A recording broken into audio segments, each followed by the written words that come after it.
only game in town. At least in towns like Port Charles, Salem, Pine Valley, and Oakdale.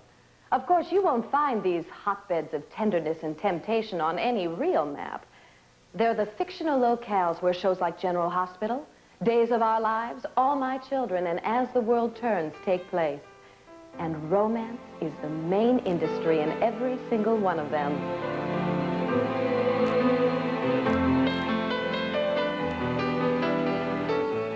As every die-hard viewer of daytime television knows, in Soap Operaville, love is what keeps the sidewalk steamy, the outlook stormy, and the temperature hot. I guess I should know. I'm Kim Zimmer, and as a soap opera actress myself, I've certainly had my share of passion in the afternoon. And if you're a fan of The Guiding Light, you probably think of me as Reva Shane, because that's the character I play. On the show, I have been married twice, divorced twice, and engaged more times than I care to remember. I even jumped in the river once to try to drown myself when the man I loved ditched me for another woman. Well, things could be worse. A heroine on another soap was once locked in a meat freezer for 3 days waiting to be rescued by her knight in shining armor. Well, it's all a part of being a daytime lover. And today, we're going to step inside that fabulous world and find out what the magic's all about. What makes some love teams sizzle while others can't even light a fire? Chemistry. Some couples have it, some couples don't. Now we'll see why. On this special, we're going to meet the hottest couples from All My Children, One Life to Live, Santa Barbara, General Hospital, and many more. So get ready to step into the secret world of daytime lover.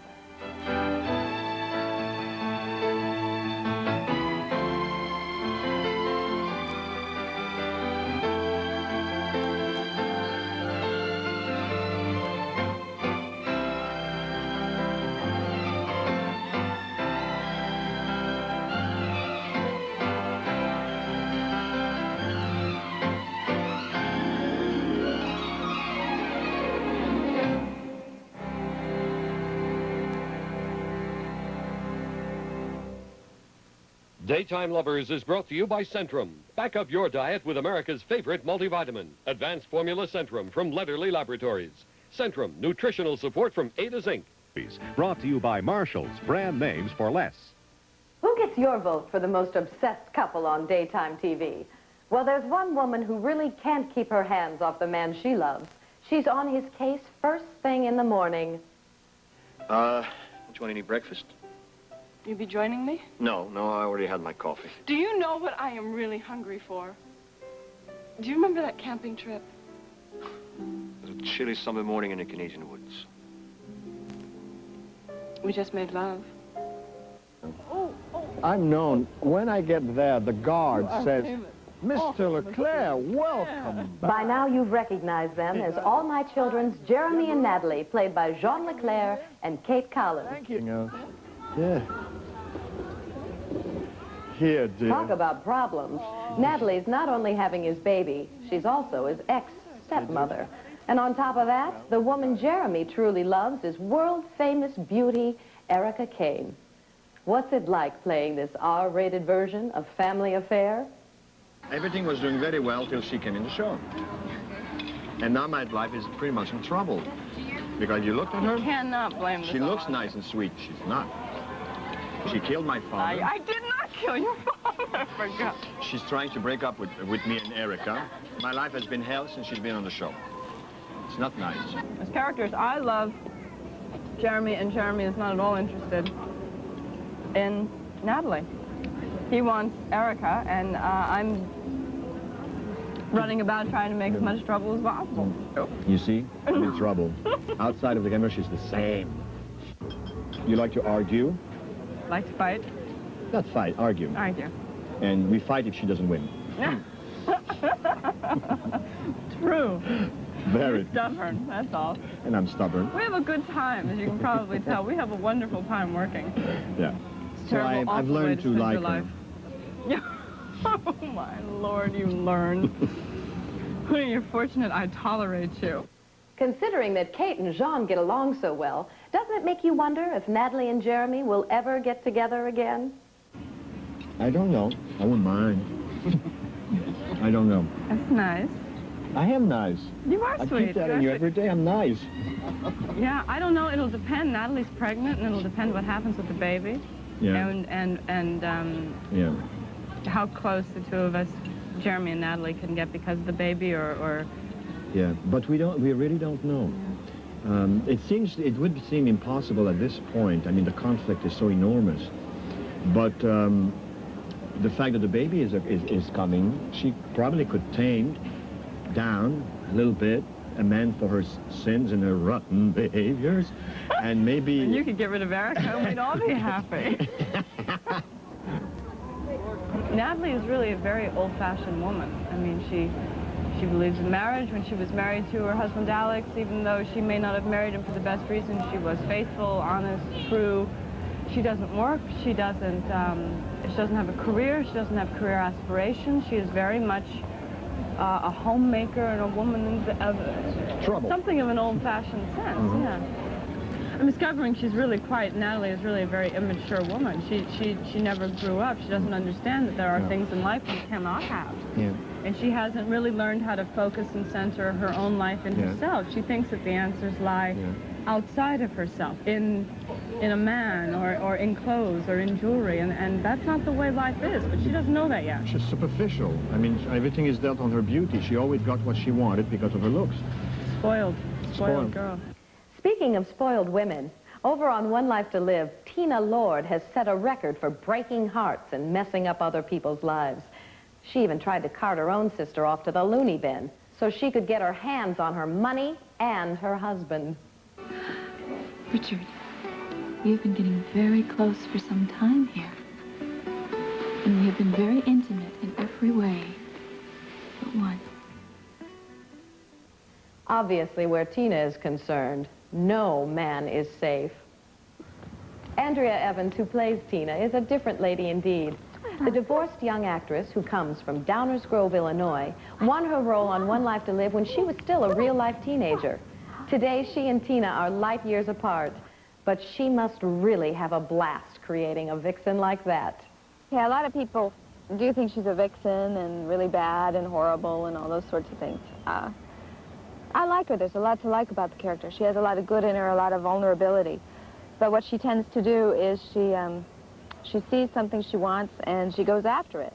And she doesn't look around her at the effect that she's having on all these people, the effect that she's hurting them. She doesn't understand why they won't let her get what she wants, and she's, so I guess you could say her primary fault is her selfishness. Plus, there are the vampy aspects of Tina, where I try to play her because of, I guess, missing the love from her father. She needs to feel that love from other men, and she enjoys her sexiness, the sensuality of her. Aren't you having one? Well, no, not a whole glass. I'll just have a sip out of yours.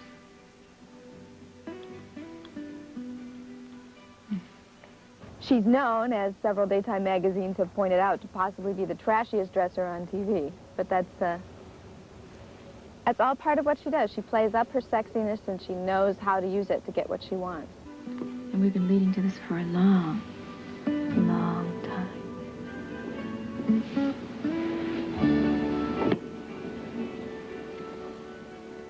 I don't know that I'd want her to be my best friend, but she's very nice.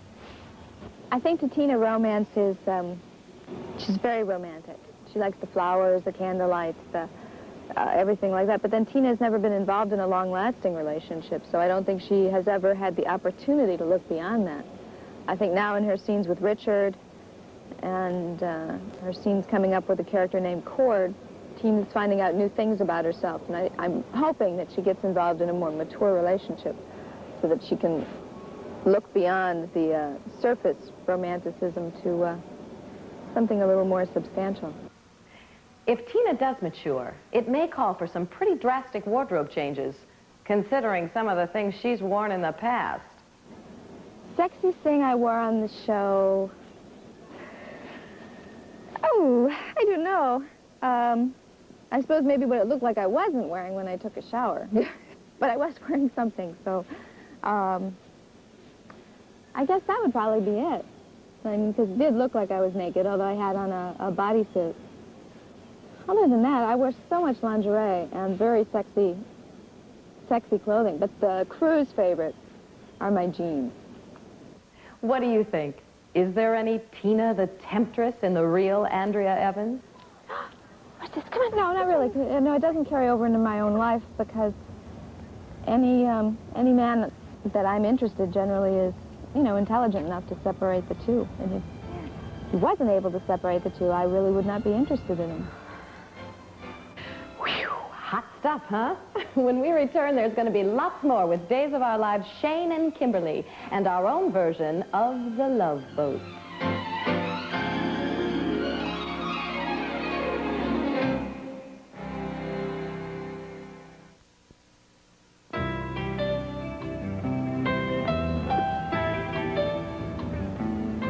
On Santa Barbara, Eden Capwell is a rich girl who's found her paradise in the arms of police detective Cruz Castillo.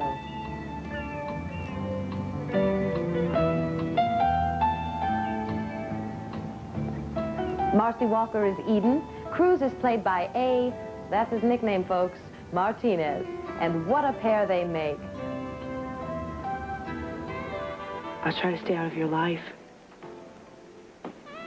It's not going to be easy to try to make a life without you. But I'm going to try. You can be happy without me, Eden. I know you can. You have a lot. You deserve to be happy. I want you to be. Thank you.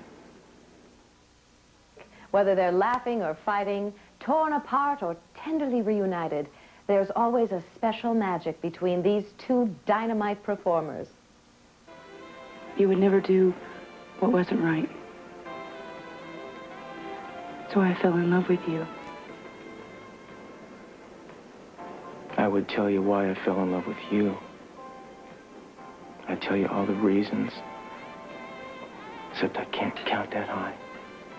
What makes Cruz and Eden work is the fact that Marcy and me really hit it off great. We created a backstory. Basically, she came up with the idea of what our history had been, and we created a little world for ourselves that that was a bit beyond what was written on the page, and the audience bought it. It would be a shame if relationships on soaps, love couples, love relationships on soaps, were only created by the writer. They didn't. They told us. They said. We said to them. We went to them. We said, "This is working. You know it's working." We were doing all these wonderful scenes. You know that they put us together because they wanted us to hate each other, and we totally turned it around because that's not the way we wanted to do it, and we worked so well together. And they said, "This is working." They said, "We will not put you two together. You're a WASP. He's Mexican. We won't do it. We don't know what the public will think." I said, "It works. They love it. They love it. Do it." It's not that, you know, we, as actors, we just do something and they pick up on it. They were so unaware that what we were doing, that by the time, I mean, we had been doing it for 6 months before they realized that we had created a love couple. And then they started writing for us. How does it feel to play star-crossed lovers from opposite sides of the tracks? We have like a bit of an unspoken communication about a lot of things as Cruz and Eden that supports us all the time. We're just really lucky in that respect. Because any kind of love relationship, when you're playing a love relationship and you're having to play bed scenes and love scenes and sexuality and being turned on by someone, that's all sexual. So you have to take the emotional value out of it, I think, and look at it from terms of, you know, we're friends. A and I are friends. And I trust him, and he trusts me, and I would never do anything to make it a non-respectful relationship. And we just know that, and it's just all above boards. So we have the freedom to express the emotions and the sexuality and know it's not going anywhere. Let's leave Cruz and Eden for a moment and pull up to dock in one of soap opera's most popular harbors, Salem, USA. That's Days of Our Lives country. Ooh, Shane, beautiful smell. Well, now, is Madam referring to the breakfast or the roast? breakfast in bed? Mm-hmm. Let's check in with Charles Shaughnessy and Patricia Pease, who play Shane and Kimberly.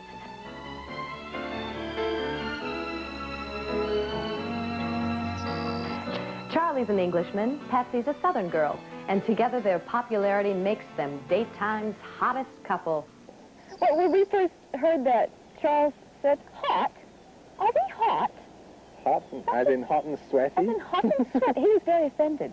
Hot and sweaty. I don't know. Are we the hottest couple in daytime? I thought we Hottest couples in daytime. I don't know what it is. It's very strange. You know, we started. What happens is they get a character on the show, and then they kind of put you in a scene. You know, you put a man with a woman, and they watch it, and they play some music in the background. That's the first sign. You have a close-up and some music, and you go, interesting. They're going to do that again. Then they do it again. Then the reaction starts coming in. It shows you what happened. And so they do a couple more scenes with us looking at each other and music. Bang, you're a couple. Ready for the first course? Mm-hmm.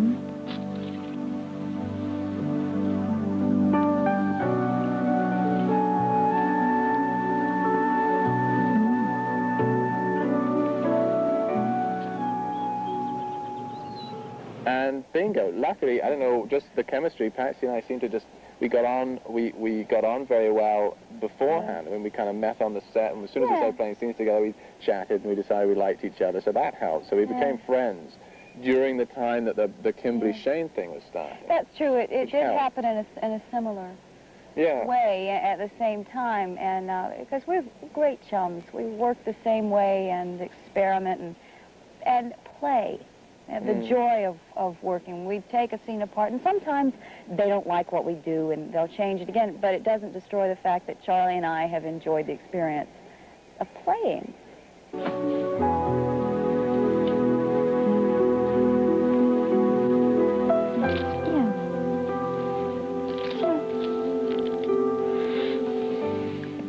But it's so interesting, like I know that I like watching couples when you know that there are really rough edges, and you watch them slowly being chipped away and them becoming a lot softer and more vulnerable. That's always so interesting to me.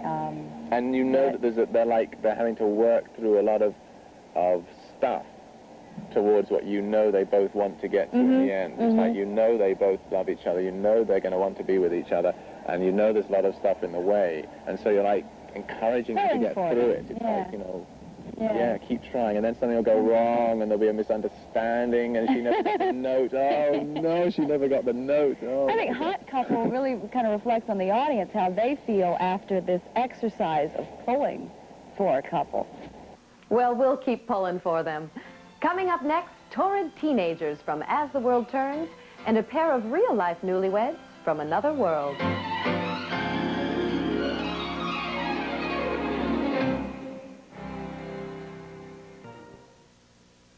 Remember when teenagers on soaps just sat around and drank hot chocolate? Well, today, they're almost as mixed up as adults are. And the state of their libidos could make Dr. Ruth Westheimer sit up and take notice.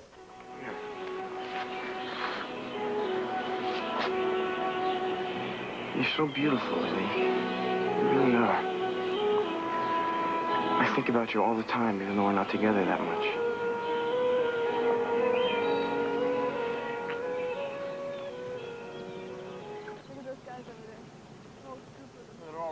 Two youngsters with extremely active hormones are As the World Turns Lily Walsh and Dusty Donovan, played by talented Martha Byrne and Emmy winner Brian Bloom.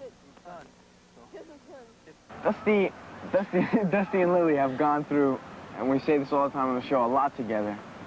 And they're very close, and there was one time when they could tell each other anything, and I think they probably could tell each other anything right now. I think what happened was they were going steady, and it was a little bit too early in life to be doing that, and they got a little bit too serious. And what's happening now is they're learning that there are other people in the world, and they're experimenting a little bit, and they're confused about whether it's right to be going steady or to be meeting up with other people. And this stable boy came along who was a little bit older than me and who I was very attracted to. and I was very mean to him, and I actually did not treat him well at all, because I was the rich girl and he was the poor boy, and I just treated it like that. But there was just something drawing me to him, and I kind of forgot about Dusty. I really just didn't pay any attention to him. Yeah. So what happened was I started fooling around with Holden, and I really didn't want to. I was just physically drawn to him, but I loved Dusty. And so for a teenage person, which is true, it happens all the time. And I can see that Lily's always going through confusing things there. So I go to the stables where Holden is at to talk to him about it, because Dusty's off with Meg, who is Holden's sister, and she has fooled around with Holden, and I've experimented with Meg. So to speak. No, really, okay. Most shows have a love triangle, and we have a love square, where instead of one person pulling us apart, there are two people pulling us apart, one on my side and one on her side. It'll be very interesting to see what happens. I've never felt like this with you before. Me either. Well, right now we're together. Right now we kind of resolved our problems, and we feel better. We feel like we've got a lot off our chests. We really talked about it, and Dusty and Lily are star-crossed lovers. yeah. And what that means is I don't know if that's only a soap opera term. That's the way it is in real life. Sometimes two people are friendly, and they like each other, and they feel drawn to each other, and then they start going out.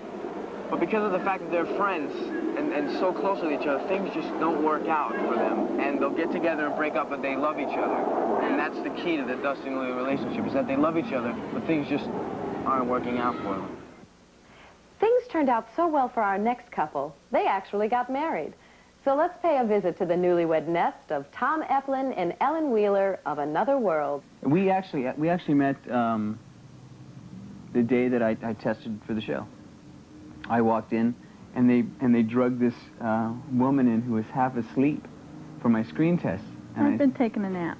She'd been taking a nap, and I said, "What are you doing? You're sleeping in the middle of my screen test. This is my future, my job." And actually, the screen test had a slap in it. So when we went down on the floor to tape, after we rehearsed it, after she woke up, she took all of her aggression out in the slap. No, that's not. He said, "Now really slap me, really hit me." So but I didn't mean really slap so me. that I can get into this. That's what you said. She really slapped me. So I smacked him. I love you the way you are. That's... Tom plays Jake on Another World. His wife, Ellen, has 2 scripts to learn every night because she handles dual roles on the show. Sweet, virtuous Marley Love. You were the only one. And Marley's flashy, trashy twin sister, Victoria. Jake's attraction to Marley is, she's just perfect. She's this blonde, blue-eyed, very wealthy, very innocent woman who needs him very much. We have a future, Marley. We have a wonderful future together. I understand that, Jake. I don't want to wait too long. Jake's attraction to Vicky is she's a very intense, sensual woman of the world. And he can't seem to get rid of that thought in his mind. And we just stay here and be happy together. All right. I'll just stay here. Forever.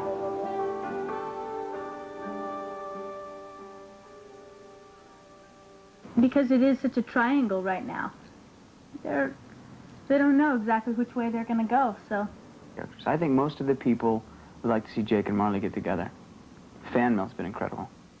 However, as of late, a lot of the people have been switching to Victoria. It's starting to get about 40, 60, so everybody out there, I'm telling you, we gotta know. But I don't put you up on a pedestal and think about her as the sexual one. Yes, but you could have sex with her before you got married, and why is it different with me? I just got finished telling you you're different. I mean, they scream, they fight, physically fight each other. But I don't think we ever bring any of that home. I mean, sometimes maybe I'll come home complaining and saying, gee, I had a rough day. If anything, it's a help. Ladies, if you got a beef with your husband, write out a little fight scene, tell him it's an acting exercise, do it from 9 to 10 in the morning, get it out of your system, by 11:30, 12, you're It's all home. done. Great. Psychotherapy.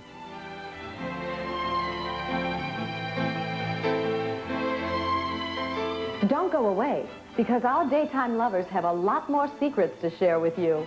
Coming up, you'll meet the most scandalous couple of daytime's #1 show, General Hospital. You'll hear what all the stars have to say about doing those sexy, sultry love scenes day in and day out.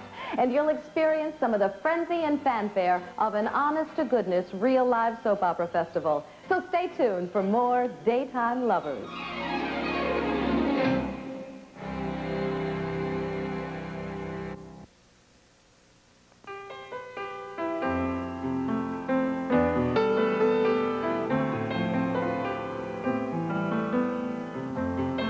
Forget puppy love. Forget yuppie love. General Hospital stays #1 in the ratings by showing that the fire doesn't go out when you turn 35. You know what I want to do right now? No, what do you want to do right now? More than anything in this whole wide world. No, what? We're like two porcupines we mate very carefully. No, no. That's good, all right. No, our relationship is very good on the show. We seem to enjoy ourselves. One thing that I think that both of us, Leslie and myself, have determined that our relationship as lovers has got to be fun. Wouldn't you say so? It's been fun for me, that's for sure.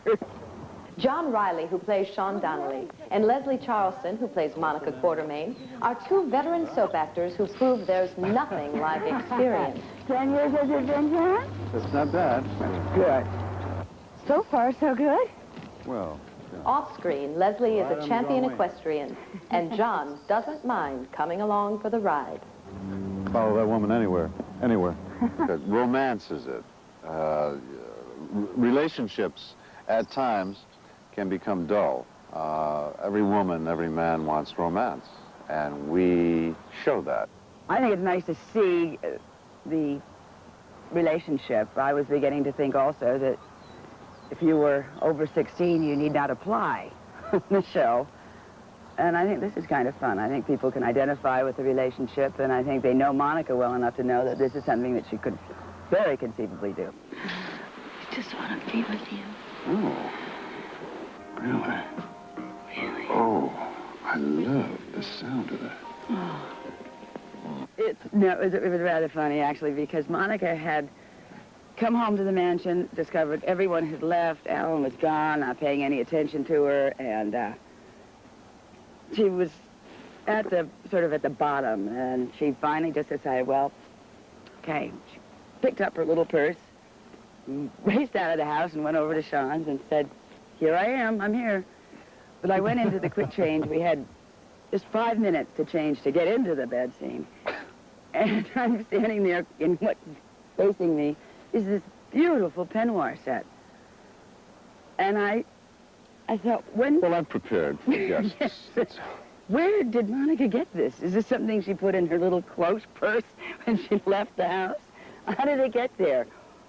And if it, in fact, was Sean's, then we're going to have to talk about it. So it ended up, I just said, hey, John, what did they give you to wear? And well, they gave me pajamas. Fuchsia pumps. On the little mules. You know, peignoir. No, I was just bare-chested. It's very different. You know, it's funny. We did one love scene not too long ago. It was a week and a half ago, where we had to redo it because it was entirely too passionate and entirely too real. I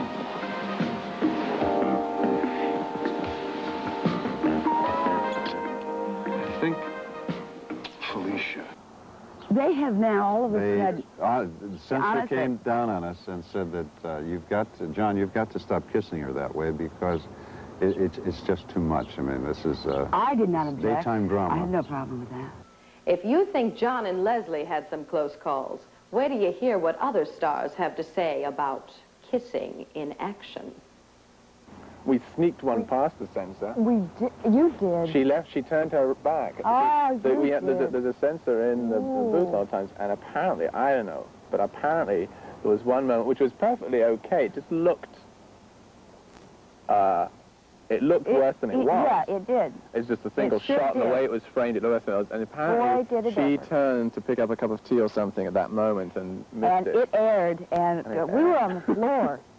We have, if we're stuck in a situation, you know, she would say, you know, we have to get out of her light. Right. So I have to be in a position which is wrong. Right. She has to get out of my light. Right. We have about 130 people around us in camera and technicians. And the position is totally wrong. Now be romantic. It hurts everywhere. And then you say, love her, and be romantic and enjoy it. You have quite often, because you're kissing and your eyes are closed, the stage manager has to come up and tweak your toe to let you know you're on. And then you're going for a kiss. And then what usually happens is you then kind of turn and lie down, sort of lie down. You're not allowed to lie on top of each other, but you lie down and continue, and the camera pulls back.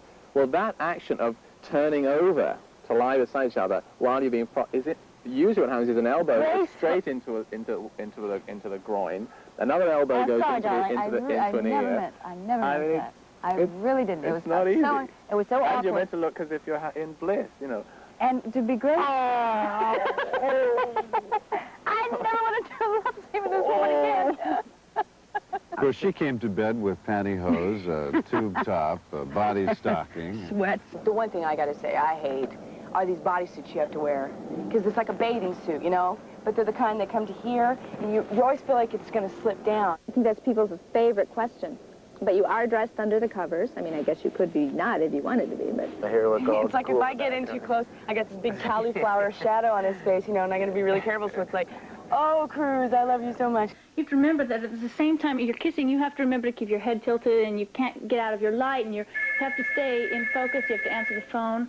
And you have to choreograph it, and you've got 40 people watching you. It's And you're also the way the angles are, because it's not film where they don't change the cameras. It's all overhead. You have to try to get yourself positioned to where you don't look like you have 16 chins, and they're very technical. You know, a lot of our medium is very technical. But then, you know, it's a rough job, and somebody's got to do it. And how well they do it, too. Coming up next, the romance of it all.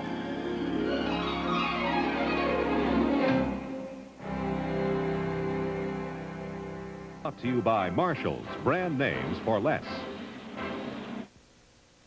When you come right down to it, sore elbows, sweaty palms, and bruised noses notwithstanding, love in the afternoon isn't very physical at all.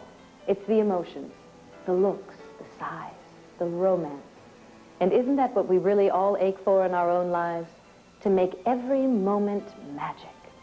It's that elusive thing called chemistry. Yeah. Yeah, I like you. You like me? Yeah, I like you. Do that. I don't think I really can work with someone I can stand, you know, because the hours are too long. I mean, we live at the studio. We're 7:30 in the morning to 7:30 at night, day after day after day after day. We do promotions on weekends, you know. We have to be very supportive of each other and care. Otherwise, you know, if you don't trust the other person, it would be terrible, you know. I know some people, as a matter of fact, who do not like each other at all, who are very hot love couples. I don't know how they do it. I don't either. Because you're working together. I mean, you're it's stressful. I mean, you know. If a scene is just about two people coming together and kissing each other, it's nothing. There's got to be a whole lot going on. Otherwise, it's nothing. Yeah. And that's what we work at. You know, it's like the page says, I love you, Kimberly, I love you, Shane. They kiss. If that's all you do, it's not going to be very interesting. It's much more fun, especially when you put champagne behind somebody's ear. and break the glasses. The audience can tell, I think, when you especially get along with somebody, which I guess would be considered chemistry. And then those love scenes do tend to work. We figure sex should be fun. It's got to have a lot of fun there. Yeah, nothing worse than grumpy sex. Absolutely. It's very nice to have somebody in your life, you know, not just Dusty, for Brian too. It's nice to have somebody in your life that you can tell your problems to. I love working with you, and I think I have true feelings for you deep down inside, and I wish that I were Dusty, and I wish you were Lily. I'd like to kiss you right now. Finally, one day, we said we spend all this time together and we enjoy doing the same things so much that we should probably just get married. So we did. So we did. Here we are. I think the audience can really tell. Yeah, me too. really tell. They're a lot smarter than people give them credit for. They can tell if you like each other or if you don't. I mean, in the eyes, you can always see there's something there.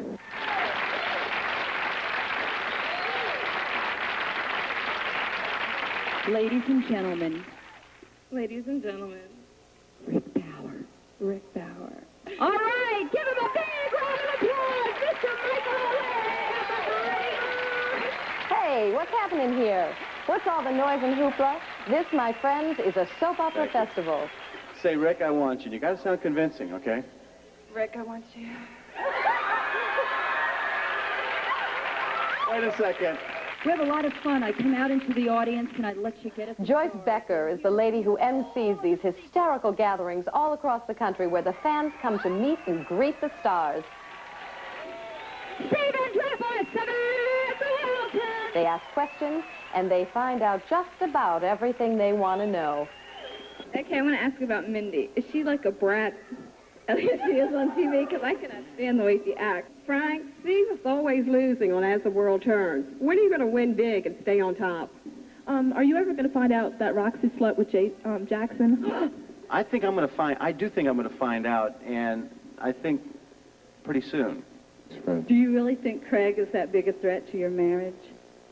Let's say, you come home, you've been working all day.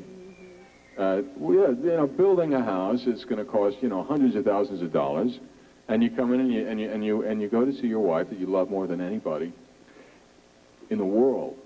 I love her. And I walk in and she's with her ex-husband who went to prison for burning down an orphan's home, blew up my truck and almost killed her, slept with his fiance's mother, and now he is calling her sweetheart and kissing her on the lips. I mean, wouldn't you think that this guy was a threat? 5 days a week, two very talented men take words that are printed on paper and they make them come to life for us. Please give a big round of applause to Mr. Frank Ray. Thank you. Thank you very much. And Mr. Michael Ray. Really loud. Coming up next, the stars have a very special message for you.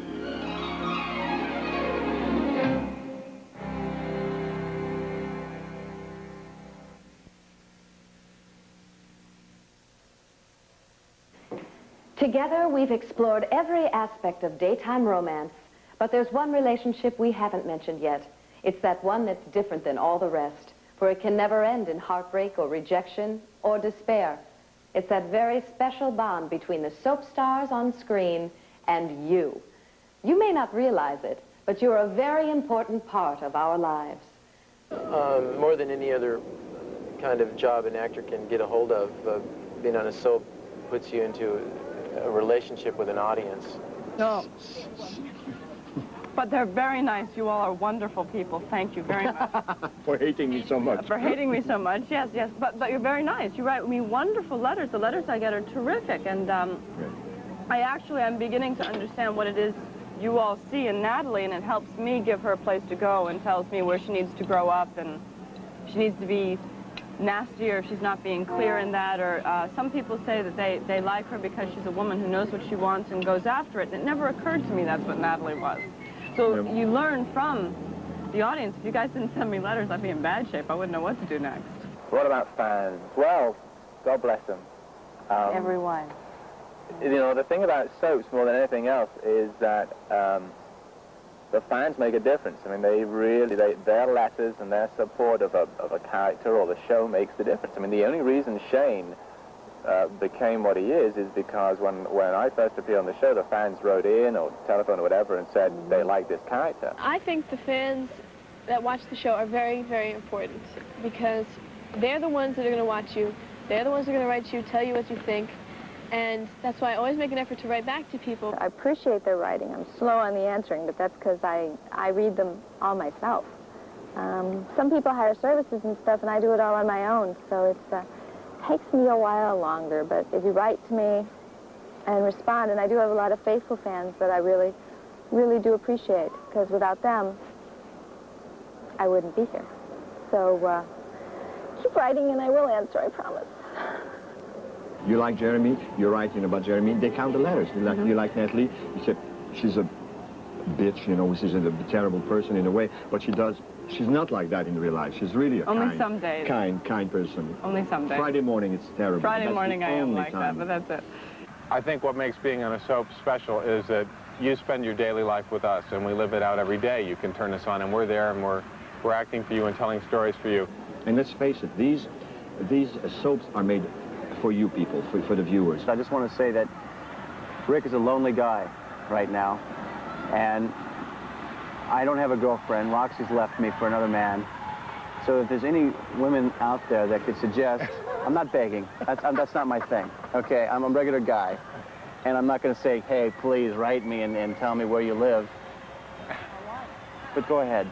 I wouldn't mind that. And I'm not going to say it, but I would also like to say what Frank just said, is that your letters and coming out to soap opera festivals and coming out and telling us what you do think is important to us. I think there's a genuine respect that the actors have for the people who care about actors and about love relationships and couples and soap operas. It's really a 1 in a million when you feel the magic that you do being a working actor and being appreciated.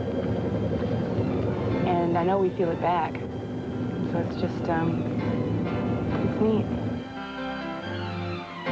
We'll be right back.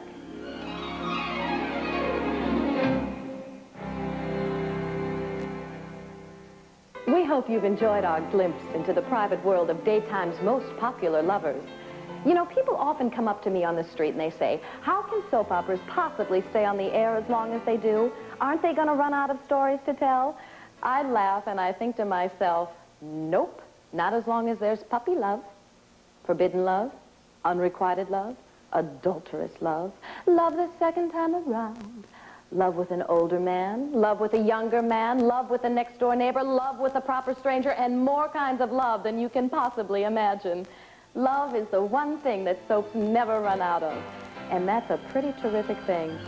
Love keeps the soaps going, and your love keeps us going. Daytime Lovers has been brought to you by Arm & Hammer Pure Baking Soda. One for the fridge, one for the freezer, one for the bath.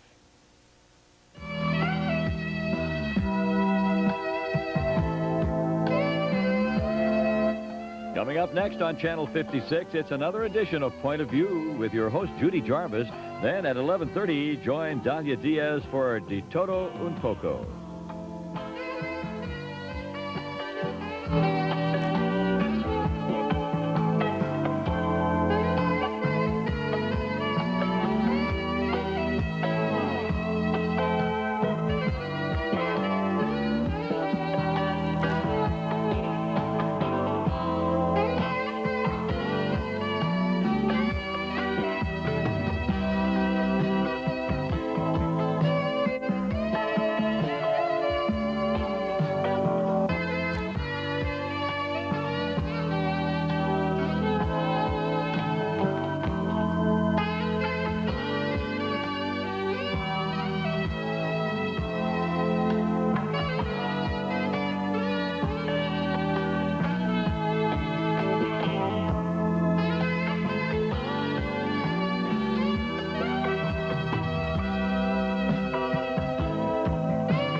Running and most successful daytime dramas on television is NBC's Days of Our Lives.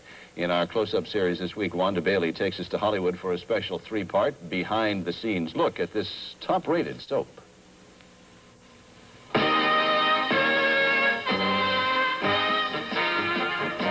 Each weekday for the last 22 years, Days of Our Lives has been coming into your homes from beautiful downtown Hollywood. And it's here at Sunset Gower Studios that for nearly 200 employees, the days begin. Days of Our Lives, can I help you? Let's go back to Nice and Met You. The heart of the Days of Our Lives studio is the control booth, a small, noisy room filled to the brim with the production staff. Oh, you just kidding? I don't think you have. You're terrific.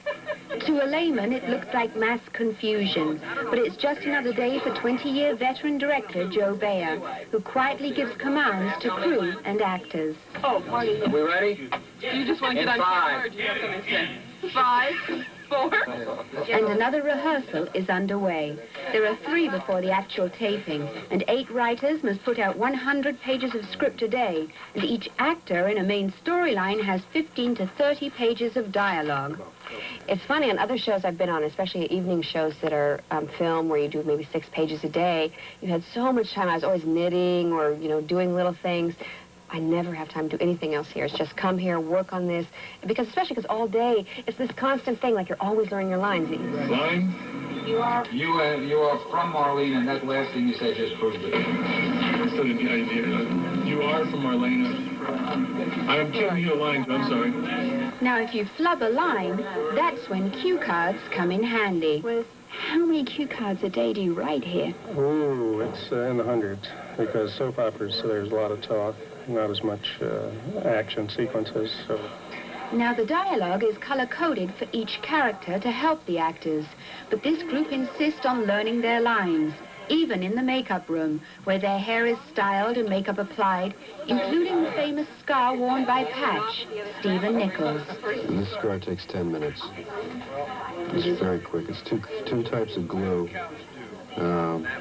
It's a duo, which is an eyelash glue, and then on top of that they put collodion, which is a clear type of glue that constricts the skin a little bit. They close cuts with it.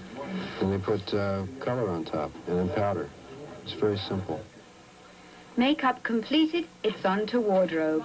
And on a budget of $5,000 a week, Emmy nominee Lee Smith outfits the whole cast in eye-popping costumes.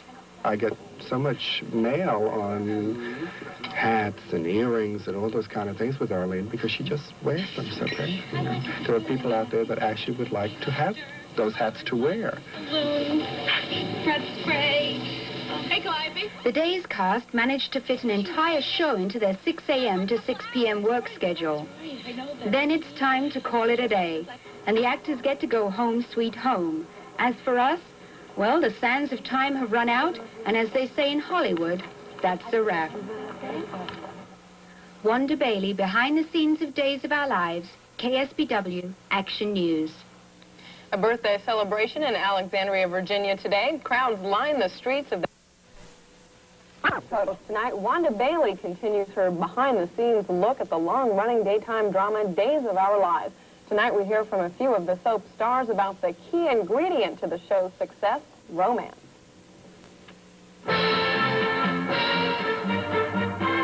Hollywood, the land of make-believe, affectionately called Tinseltown. This is the home for the daytime drama Days of Our Lives. And after 5,000 performances and 22 years, the production staff know exactly what the audience wants. We basically do now the same kinds of stories all the time. The milieu may change, you know, a little bit, but basically it's the same kind of stories, which are romantic love stories.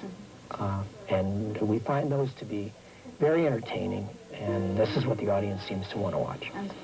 And watch they do. 1,000 fan letters a week pour in, and what the fans want is romance.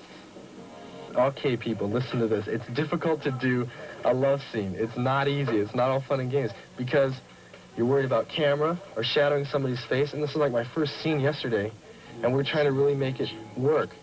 And it wasn't about the getting excited. That's where the acting comes in. I feel the same way. And the acting on daytime drama gets hotter and hotter. So daytime has tended to be racier than nighttime for some reason. I don't know whether the code is less stringent or whether daytime people who watch are racier than nighttime people. And every weekday at noon, the fans watch passion heat up the TV screen. I think I'll go home and have myself a nice cold shower. Oh, he is just the best. I mean, he is this rough, tough, go-get-em guy, and underneath it all, he is as kind and as sweet and as lovable as they come. What if I tell you I woke up in a real bad mood this morning? The kind of thing women in particular like, I think, is the fact that Patch is sort of like forbidden love. You know, he's somebody they'd like to maybe sleep with, but they wouldn't tell their friends about it. They would not tell anybody about it. It would be their secret fantasy, that kind They want that Patch. They want the scars. They want the long hair. They want him to rip Tayla's hair out of her head and kiss her on the mouth. I don't care what happens, let the whole world stop. As far as I'm concerned, you'll always be the top, 'cause you know you made me love you. In Hollywood, Wanda Bailey, KSBW, Action News. Tomorrow night, Wanda will talk with the actors about future plans for some of the characters and what life is like on the set of Days of Our Lives. Well, let's cool off now and move on to nighttime television entertainment. Not everything... This is the district attorney. I can press charges, you idiot. And that'd be just your style, wouldn't it? Throw somebody in jail for something you caused? Slander to the thing. All right, you two now. Happiness, I'm saying. The minute that you're happy, It's got to be conflict. yes, you pull conflict out of it, and it's not as interesting to watch. Stand there. The hottest characters on the show are those in conflict. The mysterious, rough, tough guys with a heart of gold. I don't want him to lose his mystery, and I don't want him to lose the edge that he always has. I can't imagine him being the normal kind of guy like most of the people in Salem. I don't want him ever to lose his edge. If he has to make his living playing pool for the rest of his life, I'd be happy. Well, you're sort of impressive. Storylines for these colorful characters are planned a year ahead, and to keep the element of surprise, the script is considered top secret. We had a meeting in here yesterday to discuss who killed Emma. It's not even on paper. Because it can get out. If it gets out, then we've lost the fun. Well, I'm nosy, and I wanted to find out from the stars exactly what was going to happen on the show, but they weren't about to spill the beans. If I knew, would I tell you no? They wouldn't let us know. They don't let us in on them. They know we'd blab it out as soon as we heard, so they don't let us know. If they even sometimes, I suspect, they leak phony information. No. No? Well, I don't really, well, I can't tell yet, because I don't know. Wanda, I tell you if I know, you know. When I find out, I'll call you, okay? Even the security guard wasn't talking. No, I don't know any. So I went back to the man who knows all the secrets, head honcho, Al Rabin. Tell me, give me the secrets then. Stay tuned. So stay tuned and find out, will Shane and Kimberly truly be happy? I mean, Shane and Kimberly have to make up their minds sooner or later whether they really love each other or not. And if they do, what are they going to do about it? Will Lars and Melissa stick together? I don't know if they'll let us stay together or not. I doubt it'll be a smooth ride because then it'll be boring. So the more trauma that happens, the better off it is. All right, Will Patch reveal all and take off the patch? Please, no. In fact, if people want to write letters and express that, have Patch keep his patch. I love it, because I want to keep it. The answers to these questions and more every weekday at noon, right here on KSBW TV. From behind the scenes of Days of Our Lives, I'm Wanda Bailey, KSBW Action News. From the world of the soap opera. Jane Donovan on the Days of Our Lives series. Please welcome Charles Shaughnessy. Charles?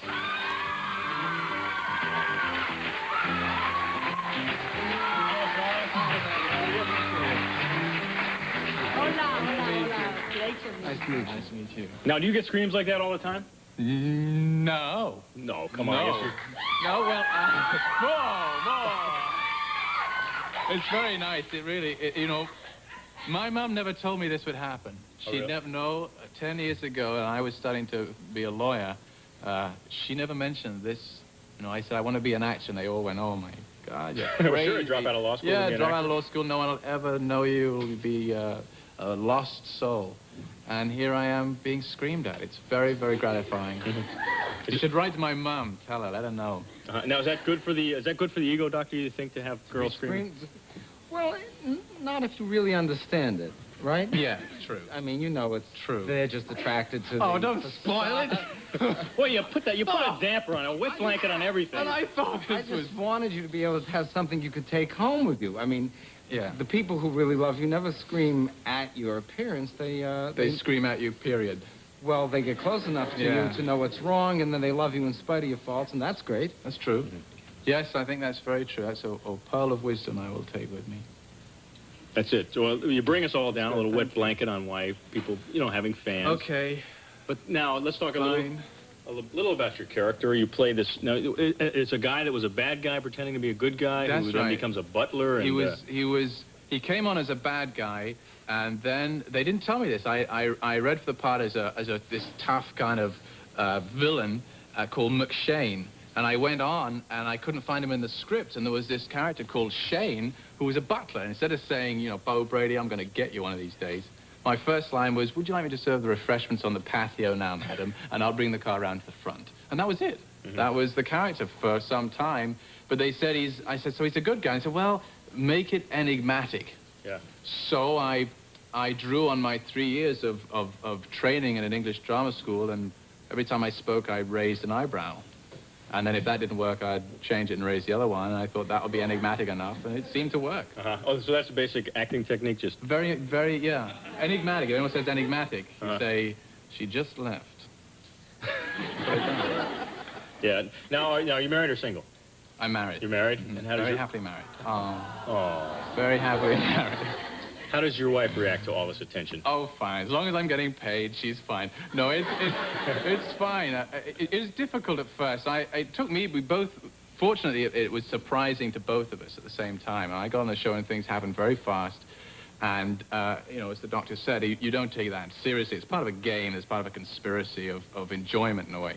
But it's a little disturbing at first.